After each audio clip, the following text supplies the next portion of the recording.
recognize the flowers. I sit for ஆக்சுவலாக இந்த பொண்ணு தனியாக இருந்து 2025 அவள் விருப்பப்படி யார் கூடயோ ஹாஸ்டல் ரூமில் வந்திருக்கா.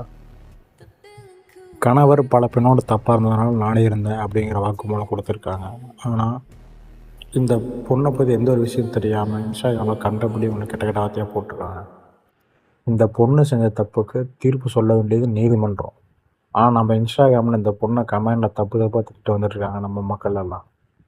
பிஞ்சு குழந்தைகளை கற்பழிக்கிற ஆண்களை மறக்கிற இந்த சமூகம் தனக்கு விருப்பமான ஆம்பளையோட தனியாக இருந்த பெண்ணை ரொம்ப மானபங்கப்படுத்தி அசிங்கப்படுத்தி காட்டுற சொசைட்டியில் நம்ம இப்போ இருக்கோங்கிறத வருத்தளிக்குது.